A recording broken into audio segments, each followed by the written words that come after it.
Marami po sa na-observe namin sa mga videos, mostly, ang mga presentations more about one account lang, tsaka pinaka-maximum sa 3 accounts lamang. And ngayon, nag-present ko po sa inyo yung 7 heads. Bakit mas maganda na mag 7 heads ka? Para mas ma-maximize mo yung potential income pag sa in-global ka.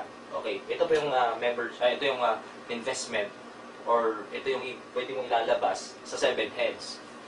Kung gusto, 55,860 pesos only. Now, bago ko pagpatuloy yung structuring ng 55,860 mo, kasi ito, 7,980 po ito. Pag ito times 7 mo yung 7,980, ito yung lalabas 55,860. Pero huwag ka mag-alala. The moment kasi na nag-invest ka ng 55,860, may bawi. Pag-usapan mo muna natin yung tinatawag nating ROI, or return of investment. Anong bawi mo? Okay? Number 1, ito yung makakatanggap ka ng 35 bucks ng C247, yung ating flagship product, which is, ang value nitong 35 bucks ay nagkakahalaga ng 42,000 pesos. Ito yung kanyang value. Now, ito maganda. Magkakaroon ka pa ng 10,500 gross cash. Parang rebates mo na yan. Automatically, bawi mo na kaagad. Yung 10,500 cash na po yun. Nandun na kaagad dyan sa account mo. Now, magkano ang total na bawi mo or ROI mo? That is 52,500 pesos. I-add mo ito. The moment na nabenta mo yung products, sa'yo na yan automatically. And then 10,500, bawi mo na. So, 52,500 pesos ang total ROI mo or return of investment. Magkano nilabas mo? 55,160. So, suma total, parang ang in-invest mo lang talaga dito is nagkakalaga ng parang 3,000 pesos lamang.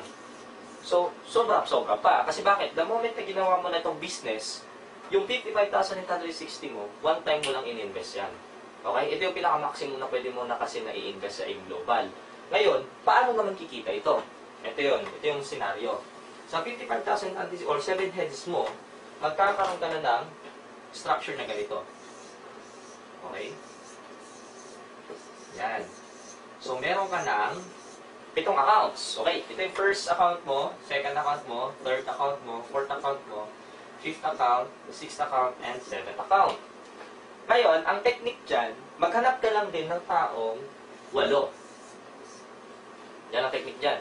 Maghanap ka lang din ng 8 tao na same sa'yo, ginagawa, magsi-7 heads din ang gagawin. So, halimbawa, itong 8 tao ito, anong gagawin mo? I-distribute mo ng tama. Hahati-hatiin mo sila ng tama. Kumbaga, dito mo ilalagay yung isang tao na nag-7 heads, isang tao lang din dito na nag-7 heads, 7 din dito, 7 din siya dito, nag-7 din dito, 7, 7, 7. Kasi the moment na isang linya mo lang nilagay yung lahat ng 8 tao na nag-7 ng ganun, hindi ka kikita. Kasi ang mangyayari doon, walang left and right na nangyari.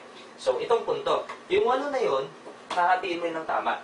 Ito na ngayon, ganitong structure. Ngayon, sa 8 na yan, itong 8 na to na nag-7, 7, 7 heads, same yung natanggap mong ROI, ganun din ang natanggap nila. Ang tanong naman dito, sa part mo, magkano naman kinita mo? I-compute po natin. Kasi meron kang first account, second account, third account, fourth account, fifth account, sixth account, and seventh account. Bawat accounts mo, kasi pangalan mo ito lahat, diba? This is U1, 2, 3, 4, 5, 6, 7. Lahat yan, pangalan mo itong 7 na yan. Lahat yan, kahit iba-iba yan na account mo, sa'yo pa rin lahat yan ang kinikita. So, magkakaiba din ang kinikita, pero still, sa'yo lahat yan sumatotal, yung total nun. So, 7th account mo pa lamang nandito, meron na rin yan siyang sariling left and right. Okay? Meron siyang 1-5. Tama? Kada pares 1-5. Tama ba? So, pares niya nung 1-5. So, since 7 heads dito sa left, 7 heads dito sa right, that is 7 pares din. So, 7 beses ka nag-1-5 sa 7th account mo pa lamang, magkano kinita na? That is 7 times 1-5. That is 10,500 pesos. Ang kinita sa 7th account mo pa lamang. 6th account mo, same structuring. So, nag-1-5 din dito. So, may 10-5 din dito. So, sa 5th account mo din, ganun din ang nangyari. 10-5. 4th account, same structure. So, nag-pairing ang 5th account, nag-pairing din yung 4th account mo. So, 10-5 din. Ngayon, puntahan natin yung 3rd and 2nd account mo. Yung 3rd account mo, may sariling hati rin yan. Mayroon siyang left and right side. Ngayon, sa left side niya pa lamang, meron lang 2 7 heads.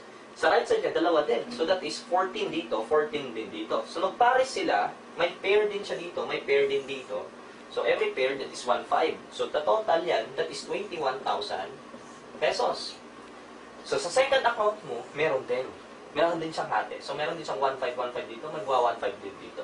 So total nun, this is 21,000 pesos. Sa first account mo, may kinita rin. Left and right. So, mas malaki talaga, pwede mo kitain, namamaximize talaga yung potential ng business mo.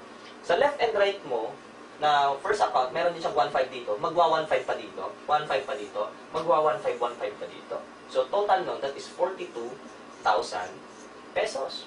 So, eto lahat, ang kinita mo. Total income mo, sa 7 accounts mo pa lamang na 8, na nag-join under your organization, na ganun din ginawa tulad sa'yo, na nag-7 heads din, ang total income mo, that is 126,000 pesos. Sa ganitong structure pa lamang. 8 tao pa lamang yon. Now, paano ka kikita? Sa 126,000, kumita ka na. Paano naman kikita ng milyon to? Ito na yun yung explanation. Paano kumita ng milyon? Ito, tawag dito, first level mo. Ito yung mga first level mo, or first generation mo. So, siyempre, magpuproduce din yan sila ng sarili nilang ng generation or kanilang level. So, ngayon, ang technique po niyan, ang strategy, these people na under your organization, so, siyempre, kumita na ho kayo ng 126,000 sa first level pa lamang.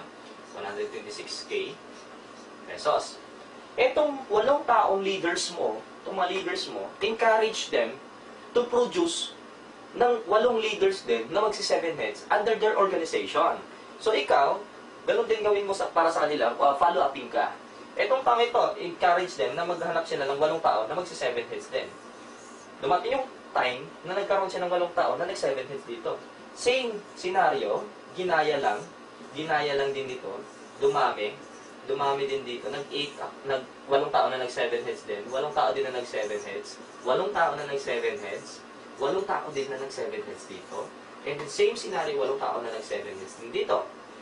So, since etong first generation mo ang nag-invite sa mga taong ito sa second generation mo, sila yung kikita ng 126,000 na same na kinita mo kanina nung sila ay nag-join din. And then, ito nga yung punto. Magkano naman ang part mo na kinita mo sa generation na to, sa second level, kumbaga? That is 1,008,000 pesos. To be exact. Ito yung second generation mo pa lamang. Now, etong mga tao nito, mapipigilan mo bang mag-invite? Hindi mo mapipigilan. So, dadami ng dadami. So, sila, maghahanap din sila ng 8 tao. Kung baga gagayahin ka lang, provide lang na sila ng provide ng 8 tao na mag-i-invest ng 7 heads. Same yung gagawin. So, ano mangyayari? That is, magkakaroon na naman ng another millions. In the same time, then provided na naman ng another generation, and so on and so forth. Kaya yun ang dahilan. Bakit? Mas malaki kinikita ng mga 7 headers. Huwag kang magtaka, bakit less than a year pa lamang, meron ng 5 months pa lamang, nagkakaroon na ng kotse, and then less than a year, meron ng mga millions sa kinita sa ganitong klaseng industry or sa global. Lalo na pag 7 headers ka. And